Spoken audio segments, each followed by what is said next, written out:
siang dari Sungai Rampa, Kecamatan Sungai Rampa, Kabupaten Serdang Bedagai. Jumpa lagi kita dalam ngobrol bareng Taufik.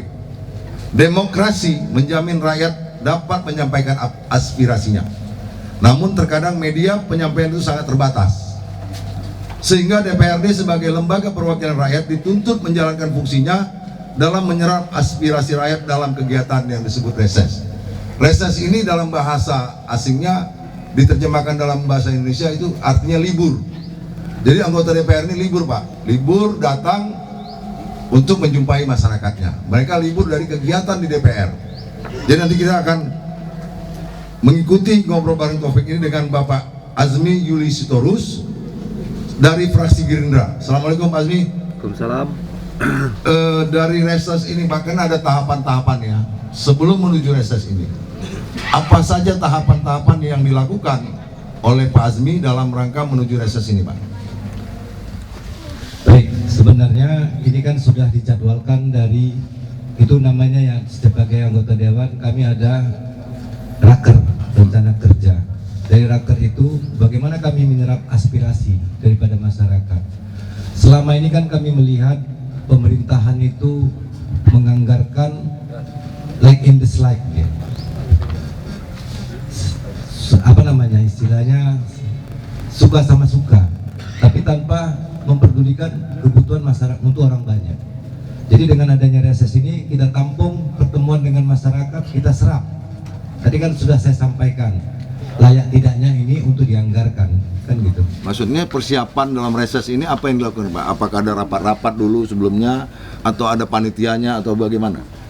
Ya, persiapan reses ini kalau saya secara pribadi, kita kan ada proses pencalekan yang lalu ya. Jadi dengan luasnya wilayah kerja saya ini, luas 17 kecamatan, tentu kan harus saya gilir satu persatu.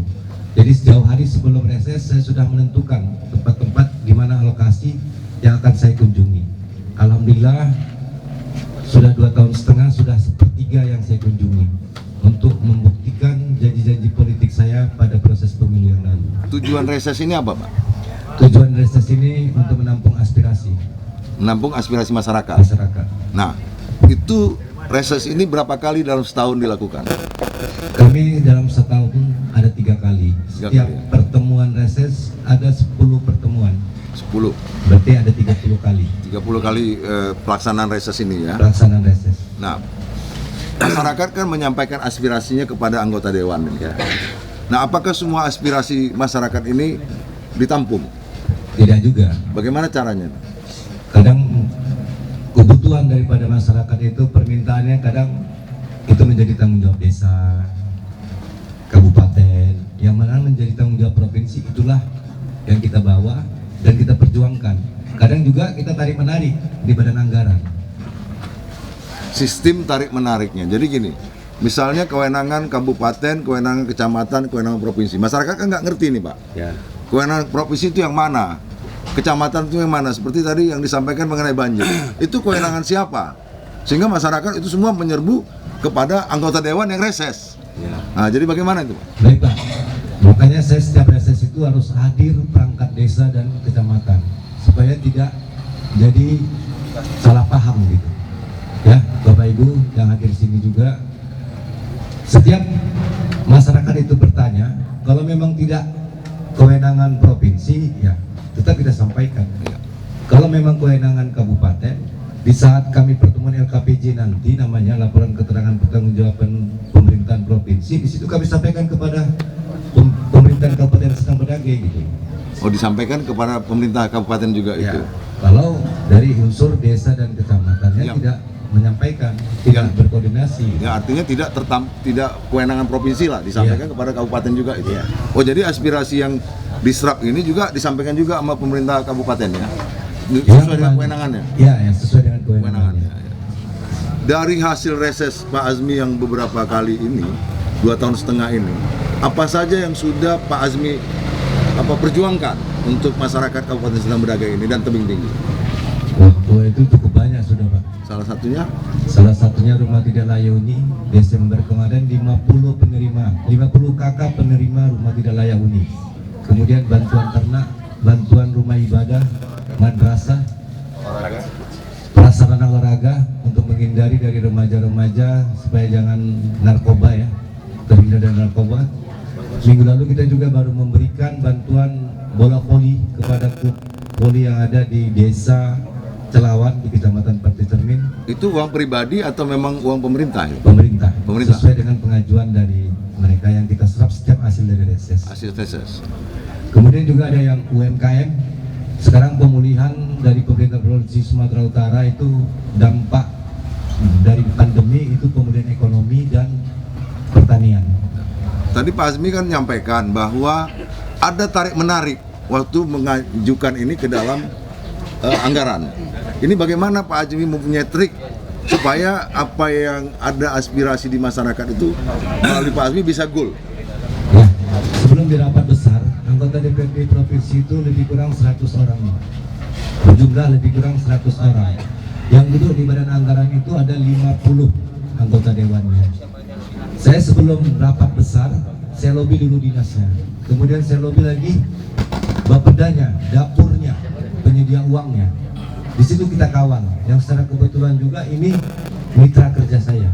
Oh, jadi artinya Secara paralel ya. secara paralel ya. Jadi sehingga apa yang diminta masyarakat itu bisa terjadi atau tercapai ya. Ya, tercapai. Tercapai untuk dalam rangka masuk ke dalam program pemerintah Provinsi Sumatera Utara. Benar. Oke. Bapak Ibu, ada yang mau bertanya di sini tentang resesnya Pak Azmi ini? Silakan. Boleh, silakan. Siapa yang bertanya? Tadi? Yang angkat tadi? Oh, Ustaz. Nah, silakan Pak. Assalamualaikum warahmatullahi wabarakatuh. Ini singkat aja memang, tak terlalu semangat kali memang, karena udah disampaikan oleh kawan saya tadi, Pak Bakti Ahmad ya, tentang masalah banjir. Tapi perlu Bapak ketahui, Bapak Kepala Desa, calon Kepala Desa, Bapak Desa aja, Pak Kepala Desa ya. Walaupun memang bertahap, mohon saluran air dari si Pemedagi mungkin sampailah ke Bedagi itu harus lancar. Perlu Bapak ketahui, nanti Bapak calon kepala desa juga boleh memantau. Saya sekarang tinggal di Dusun 8 Kampung Pelintahan, tapi orang tua saya di Dusun 7 Kampung Pala. Ini belum ada di Kampung Pala, belum ada tersinggung tadi ini. Saya mohon kepada orang Bapak, khususnya tempat tinggal orang tua saya ini, saya pantau dan saya lihat rumahnya rumah panggung. Ini orang sudah kering banjir. Rumah orang tua saya sampai saat sekarang ini tetap banjir, Air sungai Serampah masuk ke tempat kediaman orang tua saya. Jadi tolonglah ini diperhatikan. Kalau saya lihat dalam setahun 12 bulan, mungkin 2-3 bulan aja yang kering, lebihnya berair aja. Ini nanam padi ya Bang. Sekian. Billahi taufiq wal hidayah. Assalamualaikum warahmatullahi wabarakatuh. Atau kita lanjutkan satu lagi, atau jawab terus. Oke, kita lanjutkan satu lagi, silakan. Ini mewakili anak muda ini. Silakan. Assalamualaikum warahmatullahi wabarakatuh. Alhamdulillahirabbil alamin wa bihi nasta'in ala umuri dunya waddin. Yang saya hormati Bapak Haji Azmi Yuli SH MSP. Bisa langsung aja. Saya memohon kepada Bapak, nama saya Muhammad Sofian dari Ujung Pasar, dan saya mendapat istri di Kebun Kelapa Dusun 10, dan saya memohon kepada Bapak anggota DPRD Provinsi Sumatera Utara untuk memperbaiki jalan Dusun 10 Serampah, karena saya prihatin Pak kepada anak-anak, dan jalan itu apabila kalau hujan bisa ditanami padi Pak di pinggir jalan, di tengah jalan itu Pak. Dan kalaupun dia hujan deras, banyak anak-anak sekolah yang jatuh, terpeleset, dan dia nggak jadi sekolah. Dan saya pun membentuk anak RM di Dusun 10 Serampah. Saya dibilang orang luar, padahal betul saya orang luar, tapi orang dalam tidak peduli dengan keadaan anak-anak, masalah narkoba, minum-minuman keras. Maka saya membentuk anak RM supaya menjauhi narkoba dan minuman khobar itu, Pak. Demikianlah, Pak, usulan saya. Mohonlah jalan Kebun Kelapa Dusun 10 diperbaiki, Pak. Wabillahi taufiq wal hidayah. Assalamualaikum warahmatullahi wabarakatuh. Terima kasih, luar biasa. Silakan, langsung, Obik. Pertanyaan tadi Pak Azmi, ada satu jalan rusuh, satu jalan banjir juga, drainase. Ini gimana Pak? Ini gimana Pak? Ini apakah ini kewenangan provinsi atau kewenangan kabupaten atau kewenangan desa nih Pak Azmi? Ya.